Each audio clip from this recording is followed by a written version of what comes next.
Welcome to Sober Mentum Today, where we discuss middle-of-the-road drinking and how trying out an alcohol-free lifestyle might just help you show up as a better version of yourself for your life, your loved ones, and every endeavor that matters to you most. I am your host, Morgan Smith. In today's show, we're going to discuss a comparison between a drinking problem and a weight problem. But before we get started, I'd like to offer you a helpful tool. If you've been questioning your drinking, which can be a very healthy thing to do, by the way, or considering cutting back, you can find out exactly where you stand on the alcohol drinker spectrum by clicking the link in the description box below. Now, on to our topic. Alright, so in today's episode, we're going to compare a weight problem to a drinking problem. Now, how exactly are these similar or related in any way? Well, let's begin with the drinking problem. Okay, now the word or the phrase drinking problem very often gets sort of lumped into one bucket, right? We hear the word drinking problem, what do we immediately think of? Most of us think of the word alcoholism, right? The big A, alcoholic or alcoholism. That's what a drinking problem is. However, I contend that in fact there is actually a spectrum. There's a spectrum of different types of drinkers, okay, from the low end to the high end. And as a result, there is also a spectrum of drinking problems, okay, because nobody just wakes up one day with one big fat drinking problem called alcoholism, okay? It's a process, okay? It's a journey. You don't just wake up there. It takes you a while to get there. And for a lot of folks, even many years, in some cases decades, okay? So with that said, when we compare the concept of a drinking problem to a weight problem, well, with a weight problem, I think we all kind of instinctively understand that there is a range. There's a variety of different sort of types of a weight problem. So you could have someone who has a very small weight problem and maybe they're 5 pounds above their ideal target weight, right? So are they overweight technically? Yes. Is it an emergency? Is it a disaster? Is it destroying their life? Probably not. Maybe their clothes are getting a little too tight for comfort, but other than that, it's probably not causing any cataclysmic consequences to their health or to their life. Okay, but on an extreme opposite end, you could have a weight problem where someone is in the morbidly obese category, 100 pounds overweight, maybe even way more than that. Okay, so in that category, you clearly have some pretty dire potential consequences or already underway consequences to health and life and, mental health. Right? It's clearly a very completely different galaxy situation than the person who's 5 pounds overweight. But we also all understand that there's a whole lot of territory in between, right? You could have somebody who's 20 pounds overweight, somebody who's 40 pounds, and all manner of, variations in there. So with that said, we also understand and accept the idea that when it comes to weight problems, there's a variety of solutions because there's a variety of levels of the problem. So for one person, it may, at the bottom end of the weight problem spectrum, it may simply mean they need to just, watch what they eat and go for some walks a couple times a week, and maybe they can hit their goal very easily. Someone else may need to be a little bit more aggressive. They might need to hire a trainer. They might need to hire a nutritionist. They might need, some program that they join or what have you. But the point about that is that the solution is tied or tailored rather to the scope of the problem. So there's a couple of different reasons why I think we're more willing to embrace the idea that there is a range of problems when it comes to our weight, whereas with alcohol and a drinking problem, it's a little more nebulous. And so those reasons are, well, first of all, a weight problem is mathematically quantifiable. So, we use a number. So you're 10 pounds overweight, or you're 20 pounds overweight. Or if you're, outside of the US, you're a certain number of kilograms overweight. Or in the UK, you might be 2 stone overweight, what have you.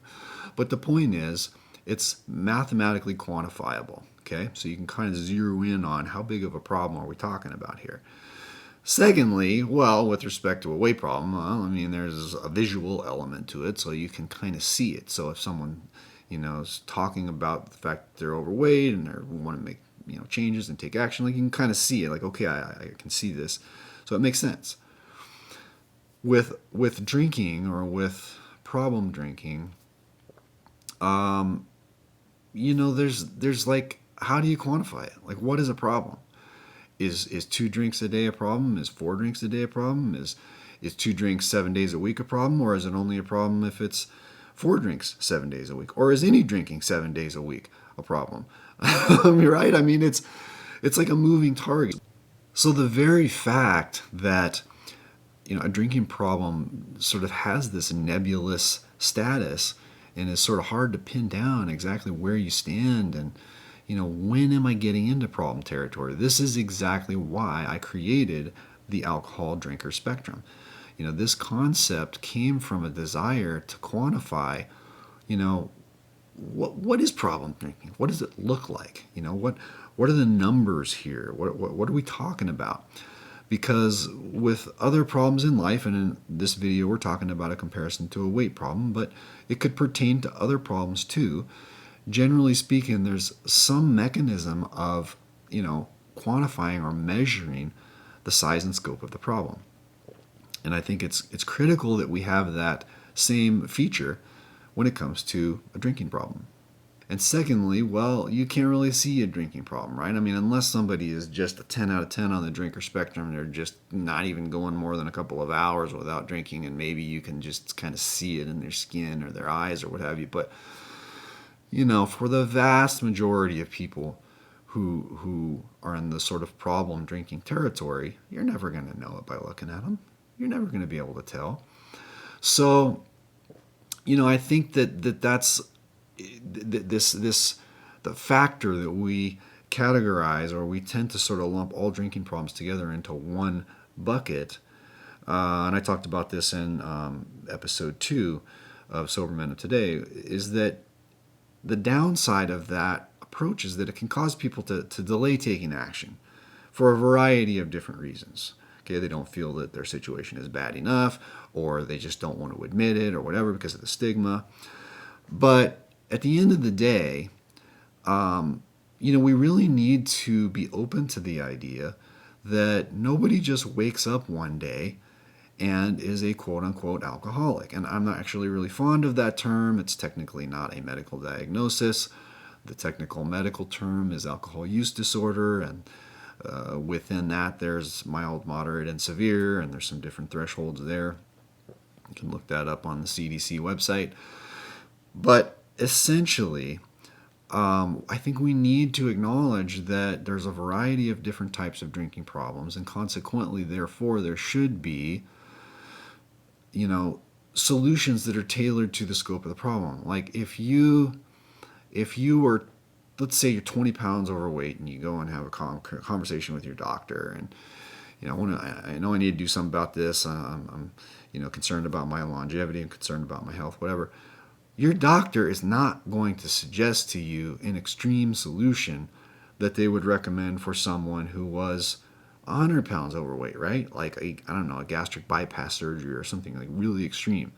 Now, someone who is in that really extreme territory might need a solution like that. Someone who has a mild level drinking problem, the idea that the only solution set we have to recommend to you is AA, okay, go sit in a room full of strangers who've caused just drastic damage to their life. Some of them are there by court order and don't even want to be. So you're going to go sit in a room full of them, put a label on yourself, and admit all this stuff, whatever. and again, I'm not knocking AA. I know that they do help a lot of people, and maybe people who are in more severe territory. But again, if you're at a lower level, is that the right solution for you? Okay, or maybe something else equally as severe, like a rehab program or what have you. So I think we need to just take a step back when it comes to this issue and look, if you're watching this video and this subject matter is even remotely interesting to you, then I can only conclude that either you yourself might be wrestling with this issue, or maybe someone who's close to you is, and you're sort of curious about it and trying to learn more. But the point about this is, we've got to break this stigma of what constitutes a drinking problem. Drinking problem does not, by definition, equal alcoholism, okay? And if we can break that stigma, then we can open up people's minds and sort of give them the confidence and the willingness to get some help. And the beauty is we live in a day and age where there are so many, means of delivery of information, from YouTube and podcasts and books and blogs and private websites and online courses and online membership communities. There's a myriad of opportunities for people to seek help and find a solution that fits their particular circumstances with regard to their drinking. So, with all of that said, if you're questioning your drinking, if you're looking for some ways to maybe rein it in, to make some changes with respect to your relationship with alcohol, I'm going to challenge you to take action today. Okay? Now, you can go to my website, sobermentum.com. You can take a look around. Lots of resources there. I offer coaching services and also an online program that's designed to help you reevaluate and reassess your relationship with alcohol. It's called the Sober Vacation Transformation. However, if my message or my personality or my approach doesn't quite resonate with you, but you've got an issue and you want to resolve it in your life, then my feelings aren't hurt. Look around here on YouTube, look around in Podcastville, whichever platform you get your podcast from. Okay, get out there on the search engines, start looking for some information. Get out there on Amazon or other online booksellers, look for some books with good reviews on the subject. The point is, if you got an issue here, it isn't going to go away on its own. And our relationship with alcohol, generally speaking, particularly when it gets past a certain threshold, okay, moves in one direction, and generally one direction only. And that is in the direction of more. More quantity, more frequency, more tolerance. And as a result, more problems, more downsides, and more risks. Okay? So, with that said, thank you for watching, and I'll catch you next time on Sober Mentum Today.